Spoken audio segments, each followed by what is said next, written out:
레위기 26장 말씀을 드립니다. 다음 주에는 이제 레위기가 끝이 나는데 한 주에 한 장씩 하는 것이 쉬운 것 같지만 사실 하나하나 따지고 보면은 쉽지 않습니다. 그리고 읽지 않으면은 사실 듣는 것이 별 도움이 안 될 겁니다. 또 지나가더라도 또 이 영상이 남아있기 때문에 또 반복해서 듣다가 보면은 하나님의 말씀이 계속 우리 마음에 가득 차게 될 겁니다. 레위기 26장에서는 1절부터 13절까지, 14절부터 39절까지, 40절부터 46절까지 구분이 되는데, 순종하면은 축복을 하겠다. 불순종하면은 저주하겠다. 저주를 받았더라도 회개하면은 다시 축복을 하겠다. 이런 이제 말씀으로 하고 있습니다. 이것은 이제 출애굽기 23장에도 또 신명기 28장에도 순종에 대한 축복과 불순종에 대한 저주를 비슷하게 언급하고 있습니다. 왜 하나님은 순종을 해야 축복을 하고 불순종을 하면은 저주하느냐? 이것은 사실 너무나 당연한 것입니다. 우리 신약의 성도들도 로마서 1장과 16장에 믿어 순종케 하나니 하고 말씀했습니다. 결국 믿음은 순종을 위한 하나의 그 징검다리와 같습니다. 믿음이 뿌리라고 하면 열매는 순종입니다. 그렇기 때문에 순종하지 않는 믿음은 죽은 믿음이라고 야고보서 말씀하고 있고, 또 그것을 귀신의 믿음이라고 합니다. 귀신도 하나님을 한 분인 줄 믿고 두려워 떨지만 순종하지 않습니다. 오늘날도 믿는다고 하는 사람은 많습니다. 그렇지만 순종하지 않으면 그 믿음은 아무런 유익이 없습니다. 그러면 순종하지 않으면 구약에서는 그들은 저주를 받게 됩니다. 레위기 26장을 잘 읽어보시면은 내가 하리라, 이 앞에 1절부터 13절까지는 내가 이렇게 축복을 해주겠다, 내가 이렇게 할 것이다. 이것은 전능하신 창조주 하나님이 아니면은 이와 같은 말씀을 하실 수가 없습니다. 예를 들어서 수확을 할 때 포도를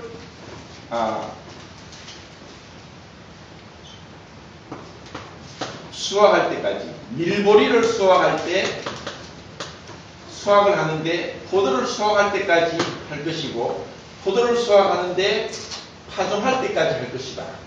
이런 말씀이 있는데, 밀보리를 수확할 때는 3, 4월이고 포도를 수확하는 것은 6, 7월입니다. 그리고 파종하는 것은 10월, 11일인데 얼마나 순종을 하면 축복을 주겠다 하면은 이 밀보리 수확을 갖다가 3, 4월에 끝내는 것이 아니라 6, 7월까지 계속 할 수 있도록 하겠고, 또 포도를 수확하는데 6, 7월에 끝내는 것이 아니라 파종을 하는 3, 4월, 10월, 11월까지 계속 하겠다.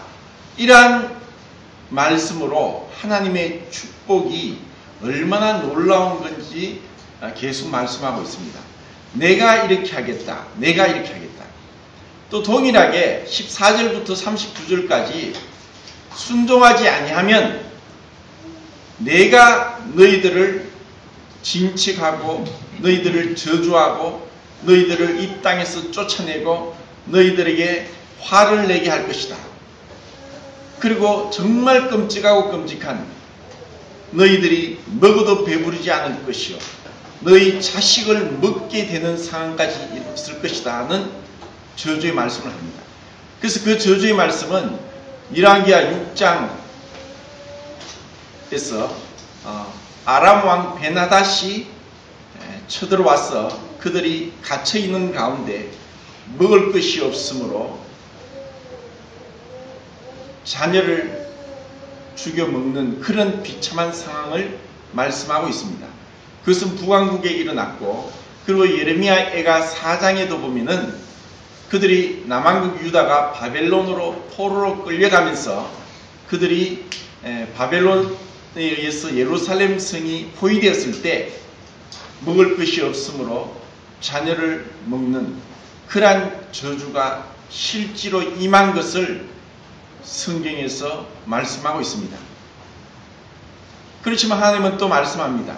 너희들이 다시 죄를 깨닫고 회개하면은 내가 아브라함과 이삭과 야곱에게 맺은 언약을 기억하고 너희들을 다시 돌아오게 할 것이다. 이것은 너무너무 중요합니다. 그리고 이 앞부분에서 우상을 섬기지 말라. 그리고 안식일을 지키고 내 성소를 공경하라. 이제 이 말씀을 하시면서 순종에 대한 축복을 말씀하시는데, 이 안식일을 지키는 것은 네 번째 계명이고 우상은 두 번째 계명입니다. 그리고 안식일을 지키는 것은 시간에 대한 것이고, 성소를 공경하라. 그것은 예루살렘에 있는 성소, 그 성막을 얘기하는데, 이것은 공간에 대한 그것을 말씀하고 있습니다.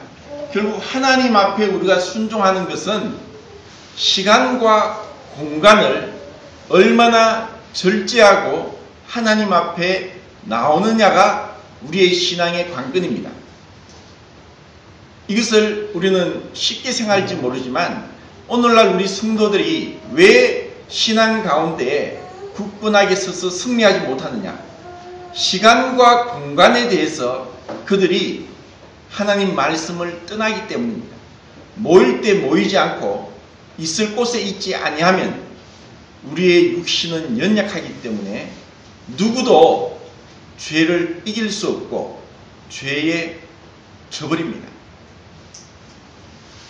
그렇기 때문에 안식일을 지키고 성소를 공경하라고 말씀했습니다. 자, 그러면 이제 우상에 대해서 한번 보이는데, 이 우상은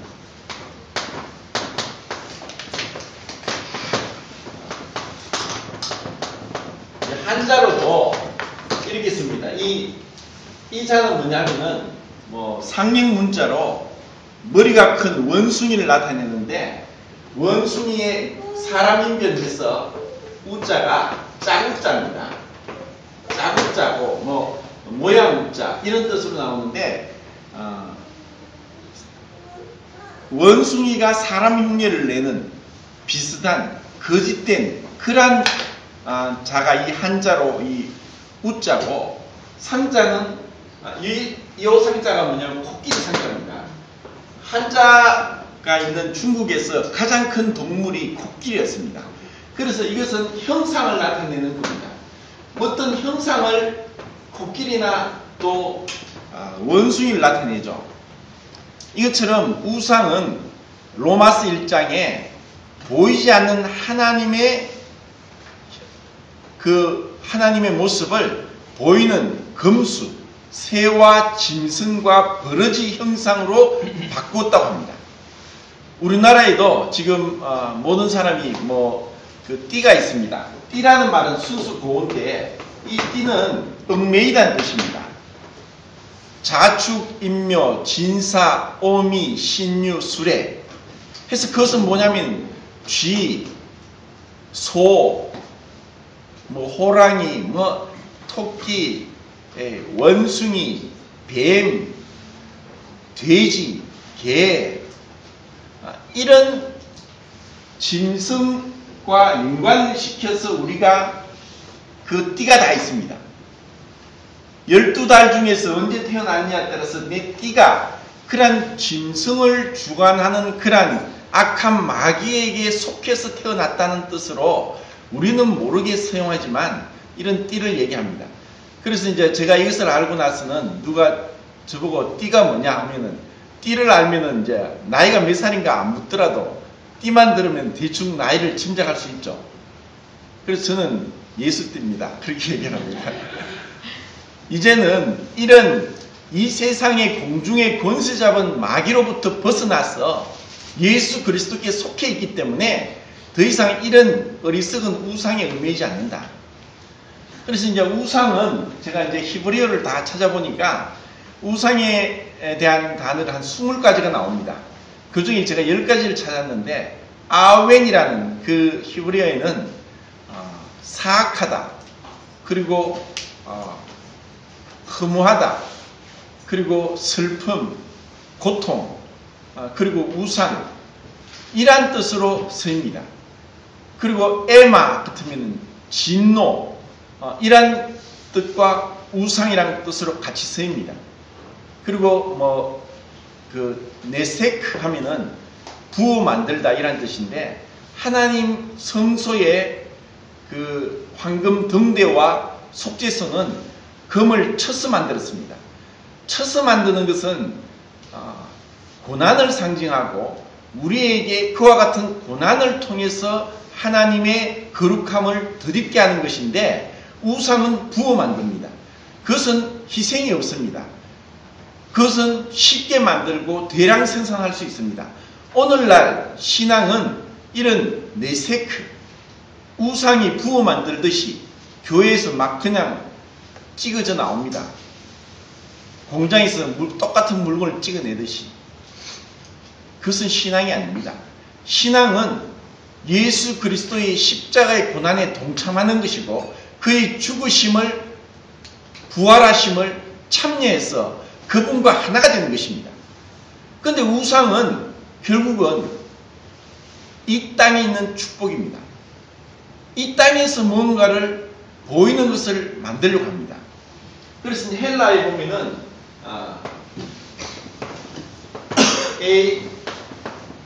돌로 해서 이것이 이제 우상인데, 이 단어를 분석하면은 좀 어렵지만은 들으세요. 에이도가 보다, 알다, 지각하다 이란 뜻입니다. 그래서 에이도와 비슷한 말이 이제 기노스코 해서 이것은 경험적으로 알다.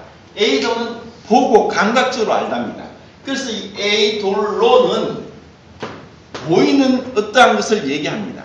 여기서 영어 아이돌이 나왔습니다. 그리고 우상 숭배는 에이돌로 라트리아 이렇게 해서 에이돌론에다가 이제 라트리아 이는 이제 숭배하다 이런 뜻이고,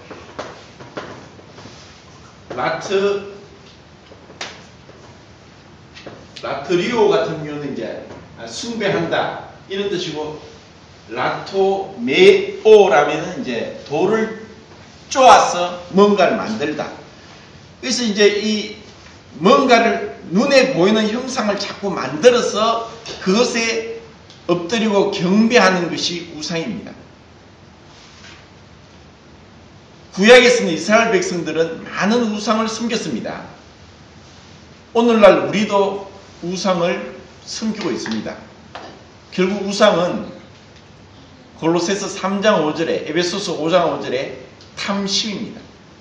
그것은 하나님보다 더 귀하게 여기고 더 많은 시간과 공간과 나의 열정과 나의 모든 것을 빼앗아가는 것은 우상입니다. TV 드라마도 우상이 될 수 있습니다.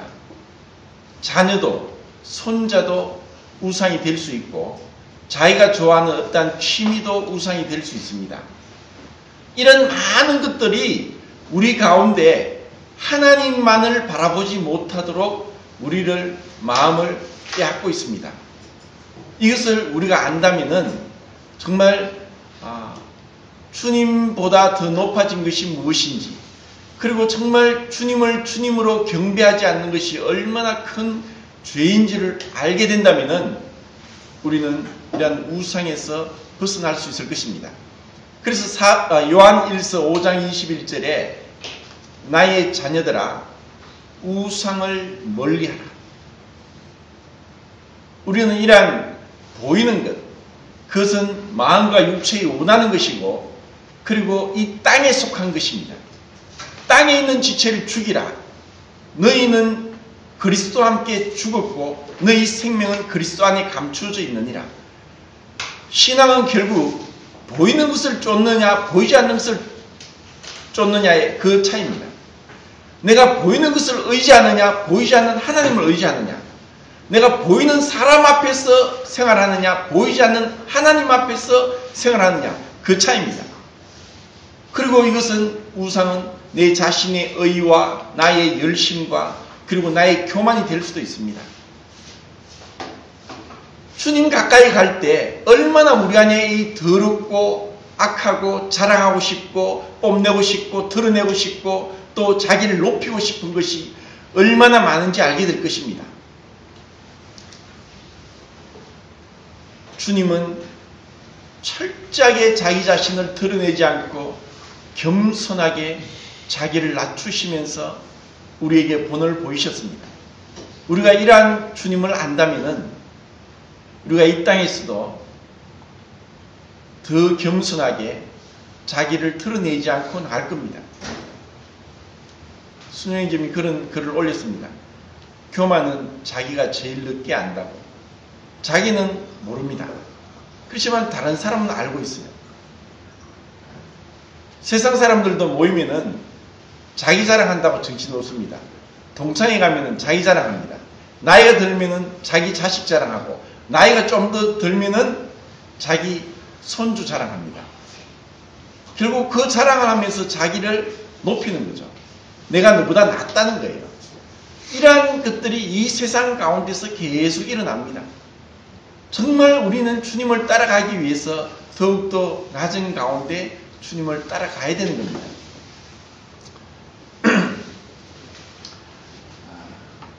그리고 이렇게 해서 그들이 불순종함으로 인해서 저주가 임했는데, 그것은 25장에서 희년에 대해서 말씀했습니다. 희년을 히브리어로 요벨이라고 했고 영어로 주볼리라고 하는데, 이 희년은 안식년 49년 7월 10일부터 그 다음에 50년 7월 10일까지 요 1년 기간을 희년이라 하고, 이것을 복된 해라고 하는데, 7월 10일은 무슨 날이냐면은 대속죄일입니다. 대속죄일이고 7월 15일부터 21일까지 일주일간 초막절, 수장절, 장막절, 이것이 이제 끝이 났는데, 결국 대속죄일 이후에 초막절, 수장절, 장막절 같은 말입니다. 이 일이 있는 것은 이 초막절에 대한 실질적인 문자적인 성취는 언제입니까? 언제이죠? 천년왕국입니다. 하나님께서 레위기 23장에서 그리고 25장에서 안식년과 희년에 대한 약속을 하셨습니다. 참으로 복된 날이다. 모든 빛을 탕감하고 모든 종을 자유케 하고 모든 토지를 다시 되돌려주고 완전한 자유를 공포하라. 자유, 새가 마치 날개를 펴고 이 창공을 날아가듯이 모든 죄와 사망과 또 온갖 인간의 불의하고 악한 것으로부터 벗어난 완전히 기쁜 복된 날이 바로 안식년이고 희년입니다. 이것은 언제? 바로 속죄일이 있고 나서, 속죄일은 바로 7년 환란이 끝난 후에 하나님께서 이스라엘을 정결케 하시고 그들에게 참된 메시아라는 것을 주님께서 증거하시고 그리고 천년왕국에 들어가게 됩니다. 이것은 문자적으로 정확하게 이루어질 것입니다. 그런데 이스라엘 백성은 이러한 안식년을 한 번도 지키지 않았습니다. 그래서 이 안식년이 제가 나름대로 생각했을 때 어디에도 이런 말을 하는 사람이 없고 한데, 제가 분별하기로는 BC 1446년도가 출애굽하는 해입니다. 그래서 1406년까지 광야에서 방랑을 하고 1406년부터 1390년까지 여호수아를 통해서 가나안 땅 정복을 하고 땅을 분배합니다. 그리고 1390년부터 1050년까지는 사사시대입니다. 그리고 1050년부터 1010년까지는 사울왕이 통치했고, 1010년부터 970년까지 다윗이 통치했고, 970년부터 930년까지 솔로몬이 통치했습니다. 그리고 930년부터 722년까지 북왕국 이스라엘이 아수르에 멸망되고, 606년에 바벨론의 1차 침입이 있었고, 597년에 2차 침입이 있었고, 586년에 바벨론에 의해서 예루살렘이 완전히 멸망을 받습니다. 그러고 나서 딱 70년 뒤에 536년도부터 그들이 이제 돌아오는데, 527년, 516년 이때 다시 예루살렘 성이 중건됩니다. 스룹바벨에 의해서. 그래서 이제 이렇게 70년 동안에 바벨론 포로가 될 것을 지금 레위기 26장에 말씀하고 있습니다. 그리고 레위기 26장은 제가 전에 말씀드린 대로 어느 때냐면은 출애굽을 해서 1446년부터 출애굽을 하고 1월 15일 날 애굽을 떠났습니다. 그리고 1445년 2월 1일 날 그들이 1월 1일 날 그들이 이제 성막을 세웠습니다. 성막을 세우고 2월 20일 민수기 10장 11절에 그들이 광야로 떠나기까지 거의 50일 동안의 기록이 지금 레위기 말씀입니다. 그러니까 이 말씀을 하실 때는 앞으로 어떻게 너희들이 순종하면 축복하지만 불순종하면 저주할 것이다 했고, 불순종함으로 이와 같이 BC 606년부터 그들이 포로로 가서 536년까지 다시 돌아오기까지. 그래서 제가 계산했을 때 이 앞에 그 여호수아가 다스린 한 16년하고, 그리고 이 사사시대를 제외하고, 왜냐하면 왕이 없으므로 자기 소견에 옳은 대로 하고, 사실 그들이 완전 타락 가운데 있었고, 그리고 사울은 기름 부음을 받은 왕이었지만 불순종함으로 왕의 자리에서 사실 하나님께서 제외시켰습니다.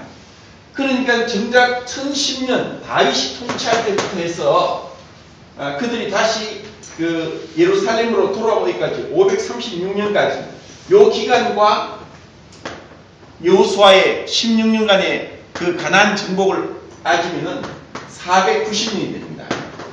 이 490년 동안 그들은 7년마다 돌아오는 안식년을 한 번도 안 지켰습니다. 그렇기 때문에 너희들이 7년마다 안식년을 안 지키고 빚도 탕감해 주지 않고, 그래서 이 안식년과 희년을 준 목적은 이 땅이 다시 회복되게 하는 것입니다. 땅이 회복되어서 열매가 더 많이 그 다음에 맺혀지도록 이 땅은 스스로 다시 이 환원이 되어야 됩니다. 결국 이것은 뭐냐면 인간의 욕심을 제한한 겁니다. 내가 욕심이 있어서 계속 농사를 짓는다고 해서 땅이 열매를 계속 내지 않습니다. 결국 욕심을 제한하고, 그리고 그들 중에 가난한 자가 없게 하고, 하나님이 고안하신 가장 완전한 사회보장제도가 안식년이고 희년입니다. 결국 이 땅은 여호와께 속해서 이 땅에 있는 것을 너희들이 영원히 사고 팔지 마라. 이 땅은 여호와의 것이다 했습니다. 그런데 오늘날 사람들은 욕심이 끝도 없습니다. 자본주의 사회는 욕심을 무한정 나타내도록 욕심대로 살도록 한 것이 자본주의입니다. 그러니까 부자는 계속 부유해지고 가난한 사람은 계속 가난해집니다. 이러한 그 안식년과 희년을 통해서 결국 그들은 아무것도 하면 안 됩니다. 일주일에 한 번 안식일 날은 아무것도 하지 않았습니다. 그러면서 하나님께 예배를 드립니다. 그런데 7년마다 49년 50년째 희년 때에도 그들은 1년 동안 아무것도 하지 않습니다. 그럼 뭐합니까? 아무것도 하지 않는 것은 쉽지 않습니다. 그때 주위를 둘러보고 내 자신을 생각하고 하나님이 은혜로 나를 이제까지 인도하셨고 축복하셨구나. 그래서 하나님께 감사하게 하는 것이 이러한 안식년과 희년의 목적입니다. 근데 오늘날 사람들은 안식할 줄 모릅니다. 너무 바빠요. 곰곰이 생각하지 않습니다. 내 인생이 어떻게 흘러왔으며 또 어떻게 갈지, 우리가 아무리 마음으로 계획할지라도 주께서 우리 발걸음을 인도하지 않으면 그것은 아무 소용이 없습니다. 이렇게 그들은 불순종합니다. 그리고 레위기 23장에 한번 보겠는데 23장 23절에 보면은 이런 일을 당하여도 너희가 내게로 돌아오지 아니하고 내게 대항할진대. 27절에 너희가 이같이 될지라도 내게 청종하지 아니하고 내게 대항할진대. 하나님께서 진노로 그들을 무자비하게 짓밟고 그들을 비참하게 심판하겠다고 말씀하셨고, 이러한 심판을 받았는데도 불구하고 그들이 그래도 하나님께 순종하지 않고 계속 어댑니다. 이러한 심판을 받는 중에서도 그들은 하나님께 순종하지 않습니다. 이것이 죄입니다. 이것이 우리 인간의 본연의 모습입니다. 그런데 하나님은 이런 징계를 통해서 나중에 그들을 돌아오게 합니다. 그들이 죄를 깨닫고 주님 제가 잘못했습니다. 용서해 주십시오 할 때 하나님은 그들을 또 받아주십니다. 이사야서 49장 15절에 어찌 그 여인이 젖먹는 자식을 잊겠으며 자기 태에서 난 자식을 긍휼히 여기지 않겠느냐. 혹 그들은 잊을지라도 나는 너를 잊지 않겠다. 이것이 하나님의 약속이고 사랑입니다.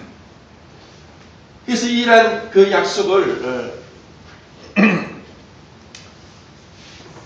40절부터 46절까지 이제 말씀을 언약에 대한 말씀을 하시는데, 언약은 결국 뭐냐? 이 언약에 대해서 잠깐 말씀을 드리고 마치겠습니다.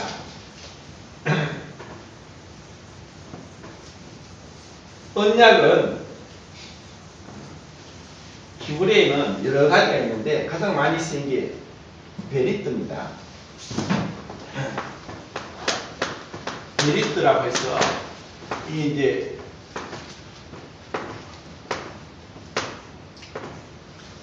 히브리어를 이렇게 쓰는데 이 베리트가 뜻이 뭐냐면 자르다는 뜻입니다. 창세기 15장에 아브라함이 3년 된 양과 염소를 중간을 짜기고 새를 쪼개지 않고 두었다가 밤이 되어서 깊이 잠들었는데 굉장히 두려움이 왔습니다. 그때 횃불이 쪼갠 그 재물 사이로 지나갔습니다. 결국 이 베리트라는 것은 하나님께서 내가 너를 축복하겠다. 내가 너에게 복을 주겠다. 내가 내 이름을 창대하게 하겠다. 내가 너의 자손을 하늘의 별과 같이 바다의 모래같이 많게 하겠다. 너를 축복하는 자를 내가 축복하고 너를 저주하는 자를 내가 저주하겠다고 하는 아브라함에게 맺은 일방적인 약속이 이 베리트고 이것을 언약이라고 합니다. 레위 26장에도 내가 하겠다. 축복도 내가 하고 저주도 내가 하겠다. 하나님의 주권적인 내가, 하나님이 모든 것을 일방적으로 하겠다는 그런 의미로 이 언약이 서해졌습니다. 그러고 나서 이 히브리어 구약 성경을, 히브리어로 된 구약 성경을 BC 250년도에 유대인 70명의 학자들이 헬라어로 번역을 했는데 이것을 70인역이라고 합니다. 70인역, 셉투아진트라고 하는데 이 구약 성경을 히브리어로 된 것을 헬라로 번역하다가 이 베리트라는 이 언약이라는 단어를 헬라어로 번역할 게 없는 거예요. 이러한 일방적이고 주권적인 약속을 어떤 그 계약에 지금 우리 사회는 갑질 때문에 난리고 슈퍼 갑질 때문에 완전히 온 나라가 떡사고 온 나라에 다른 나라에 수치를 안게 되는데 갑과 을이 있습니다. 모든 약속은 갑이 줍니다. 너희가 요렇게 해라. 그럼 요래 주겠다. 네가 요렇게 하지 않으면 요렇게 하겠다. 어떻게 보면은 이것은 갑의 횡포지만 여기서 하나님의 베리트는 이 갑은 하나님이 놀라운 축복 가운데 그들을 인도하겠다는 겁니다. 그래서 이제 헬라어로 번역할 때 무슨 단어를 쓰냐면은 이 좀 어려운 건데 들어두세요. 들어도 손해 볼 건 없습니다. 이해하기는 어려워도.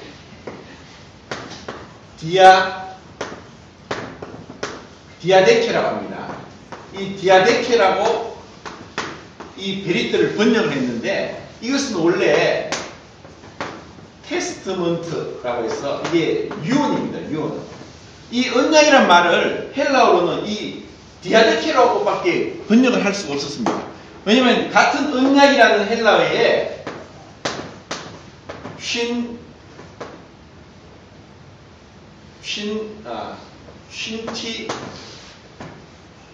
쉰티뎀이라고 해서 같이 함께 티뎀이 놓아두다, 장사하다, 세우다, 함께 두는, 결국 이제 이 같은 각각 을이 동등한 입장에서의 계약, 언약이 쉰티뎀이었는데 이것이 베리트라는 의미를 나타내지 못하기 때문에 유언이란 이 디아데키를 써서 번역을 하게 됐습니다.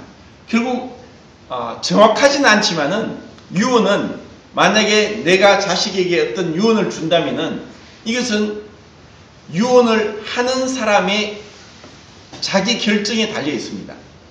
그리고 만약에 내가 이 자식에게 유언을 상속을 많이 주려고 하다가 다른 자식에게도 줄 수 있는 그러한 주권적인 결정을 하기 때문에 이 단어를 디아데키로 번역을 하게 됐습니다. 원래 이것은 뉴 테스트먼트, 올드 테스트먼트 하는 것은 사실 여기서 코버넌트와 테스트먼트에 이제 혼돈이 오게 됐는데 이것이 원래 언약인데 테스트먼트는 유언입니다. 결국 하나님께서 우리에게 하신 이 약속은 반드시 이루어지고 그리고 그 약속 앞에 우리가 순종했을 때 하나님은 우리의 업담에 상관없이 받아주십니다. 그 참된 약속은 예수 그리스도 안에서 우리에게 이루어진 겁니다. 이것을 우리가 알 때 그분의 자비로우심과 그분의 은혜로우심이 얼마나 놀라운지 우리가 마음에 생각해야 됩니다. 우리에게 비록 허물이 있고 죄가 있고 실수하고 잘못할 수 있습니다. 온전하다는 것이 아니라 그렇지만 우리가 회개하고 돌이키면은 주께서는 우리를 받아주십니다.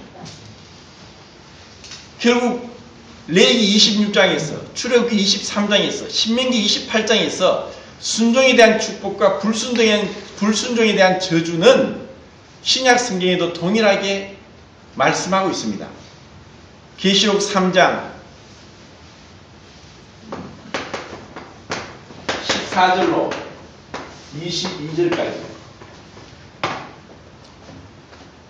라오디게아 교회의 사자에게 편지하라. 아멘이시여 충성이여 참된 증인이시여 하나님의 창조의 근본이신 이가 이르시되 내가 네 행위를 아노니 네가 차지도 아니하고 뜨겁지도 아니하도다. 네가 차든지 뜨겁든지 하기를 원한다. 네가 이같이 미지근하여 뜨겁지도 아니하고 차지도 아니하도다. 네가 스스로 말하기를 나는 부자라 부유하여 부족한 것이 없다 하나 네 공고한 것과 가련한 것과 가난한 것과 헐벗은 것을 알지 못한도다. 내가 네게 말하노니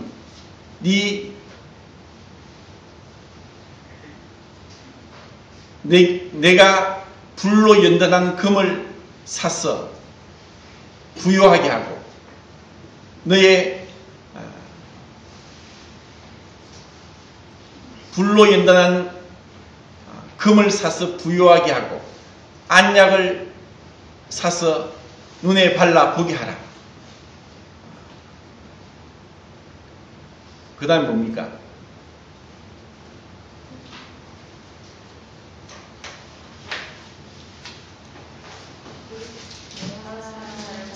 내가 사랑하는 자를 책망하여 징계하노니 그러므로 열심을 내라 회개하라.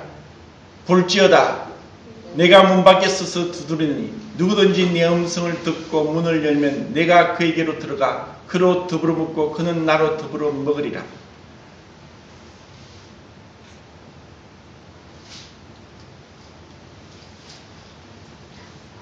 이와 같이 이기는 그에게는 내가 나의 보좌에 함께 앉게 할 것은 내가 이기고 아버지 보좌에 함께 앉은 것 같이 하리라. 성령이 교회들에게 하시는 말씀을 들을지어다. 중간에 조금 빠졌는데 주님이 지금 우리에게 하신 말씀입니다. 우리가 주님 앞에 가면은 정작 내 실상을 보게 됩니다. 그런데 이 마지막 때 주님 오실 때의 모습은 라오디게아 교회와 같습니다. 나는 부자라 부유하여 부족한 것이 없도다. 그렇지만 우리의 공고한 것과 가련한 것과 가난한 것과 헐벗은 것을 알지 못합니다. 그러니까 네 불로 연단한 금을 사서 너의 그 부끄러움 수치를 가리게 해라. 그것은 뭐냐? 불로 연단한 금은 결국 하나님 말씀입니다. 말씀으로 의해서 우리의 부끄러운 수치를 가리는 것이고 그 안약은 결국 우리가 보게 하는 것은 결국 하나님 앞에서 우리의 실상을 봐야 되는데 우리의 죄는 교만은 내 자신의 모습을 모릅니다. 내가 마치 부유한 줄 압니다. 잘난 줄 압니다. 열심을 내라. 회개하라. 주님이 이러한 자에게 이렇게 교만하고 이렇게 불순종하고 또 이렇게까지 거만한 자에게 네가 회개하고 열심을 내고 회개하면은 내가 너와 더불어 너와 함께 먹고 너는 나와 함께 먹을 것이다. 얼마나 자비로운 분입니까? 그분은 누굽니까? 아멘이요 충성되고 참된 증인이요 하나님의 창조의 근본 되신 분이십니다. 그리고 그분은 다 알고 계십니다. 우리의 행위가 사람 앞에 보이다 보면은 외식이 됩니다. 우리의 신앙은 골방에서 주님과 있을 때 시작됩니다. 내 생각에서도 시작됩니다. 육신의 생각은 하나님과 원수가 되는 이는 하나님의 보에 굴복치 아니할 뿐이 아니라 굴복할 수 없다. 하나님 앞에 굴복될 수 없는 게 우리의 육신의 생각입니다. 그럼 그 생각을 내려놓고 하나님 말씀 가운데 굴복하기 위해서는 말씀을 읽어야 됩니다. 읽고 나면 또 잊어버립니다. 암송을 해야 됩니다.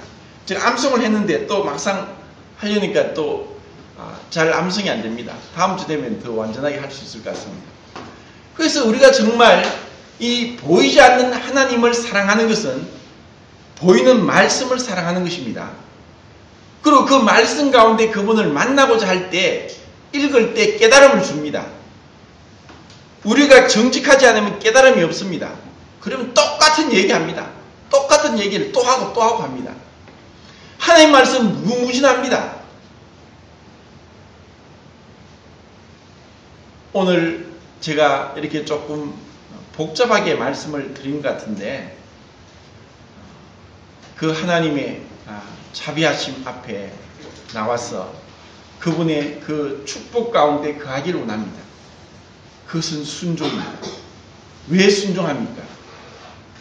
주님이 나를 위해서 그토록 자기를 다 버리시고 희생하셨는데, 나를 그렇게 사랑하셨는데 그 사랑에 감동되어서 순종하는 것입니다. 억지로 하는 것이 아닙니다. 내가 그 사랑을 받았다면, 은혜를 깨달았다면 우리는 순종하는 것이 즐거울 것입니다.